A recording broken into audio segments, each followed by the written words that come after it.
A show duct taped together by broken promises and hopes and dreams. Recorded in the corner of Wade's dirty bathroom. Get ready for WMVT.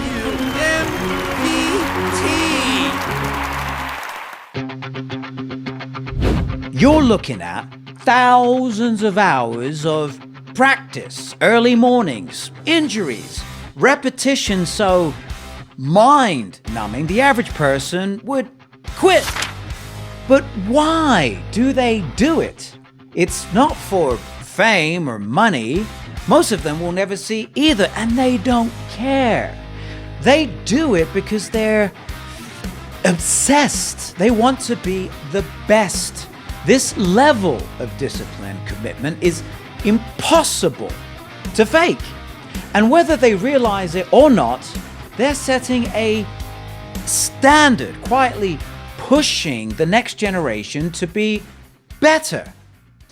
Now, there's a different type of influencer that has emerged over the years that is the same but opposite.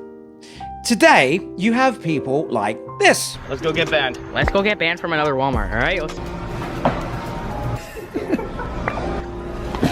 He's gonna shut off all the lights. Guys, better shut off the lights. These folks might be a genuine skid mark on the human spectrum of accomplishment. They'll do literally anything for views, offend anyone, pretend to be anyone, break any law, and sell their soul for a dopamine hit and some ad revenue. This new breed of influencer, the ones who choose attention and money over actual skill, didn't come out of nowhere. It started in the early 2000s with Paris Hilton. Her sex tape, reality TV show, constant paparazzi coverage taught a generation that you could build an empire just by being famous for being famous. Kim Kardashian was watching closely as her assistant. She took those lessons, scaled them up, and gave us Keeping Up with the Kardashians. Yay! Which basically became the blueprint for modern influencer culture.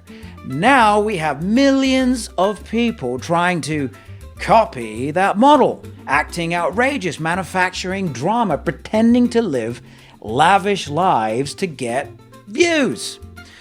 The reality, though, according to the data, 99% of influencers make less than $50,000 a year, but act like they're making millions. There are numerous types of influencers. You have what I'm referring to as the old school ones, the ones that have a skill. And then you have reaction ones. This is when someone records their own face while watching someone else's video. Because apparently just watching something isn't enough anymore. You need to watch someone else's reaction to watching it. This gentleman, for example, has over 8 million followers on Instagram from just doing this. And good for him.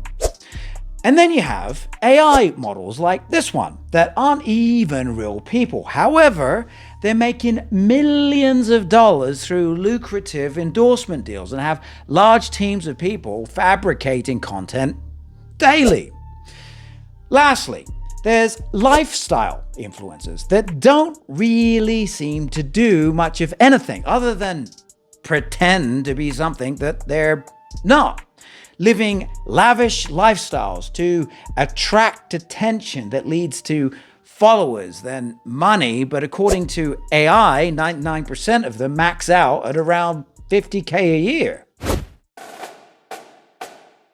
I think it's about time we had another WMVT award ceremony. So without further ado, I bring you the 2026 Influencer Awards, where dignity is optional and attention is everything. Today, we celebrate the brave individuals willing to ask the question, what's the worst thing I can do for views? Starting with the best use of a human tragedy for engagement. And the winner is Logan Paul. This sweetheart of a man decided to film a dead body in Japan's suicide forest to then crack jokes about it. It's truly inspiring when a person takes unimaginable human despair and turns it into a thumbnail for views. Next up, Federal Charges Edition. The winner of this prestigious award goes to Trevor Jacob for deliberately crashing a plane for a YouTube video and then lying to investigators about it. This genius didn't even try to cover his tracks by at least attempting to restart the engine or radioing for help. Nothing says content creator quite like a felony with a GoPro. Now we have the most creative definition of content. The winner of this one goes to Bonnie Blue for having unprotected sex with around 400 men in one event and branding it a mission. Her father must be so proud. Anyway, of course, saving the best for last, we have performance during a fake crisis. The undisputed winners of this has to be Sam and Colby for staging a fake kidnapping with duct tape, hoodies, guns, and restraints to then have their buddy fake shoot one of them in the head because, well, why not? It looks real, everyone thought it was real, and YouTube moderators were fine with it. The irony is that when I lightly paddled my bottom in my BDSM episode last year, I got red flagged as inappropriate. So, standards. This didn't start with influencers. Back in the 60s, attention was rare. 3 channels, and if you were on TV, it meant something. Then came cable, tabloids, talk shows.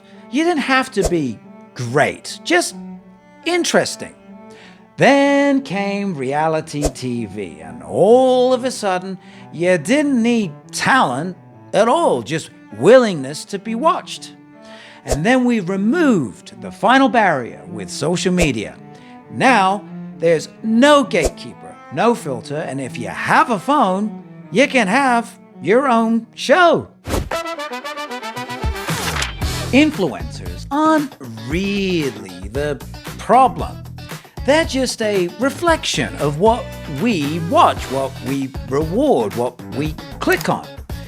If excellence got the same attention as chaos, we'd have a very different internet. So, this is our doing. Wade Martin's video thingy. Oh, God. Don't subscribe. WMVT.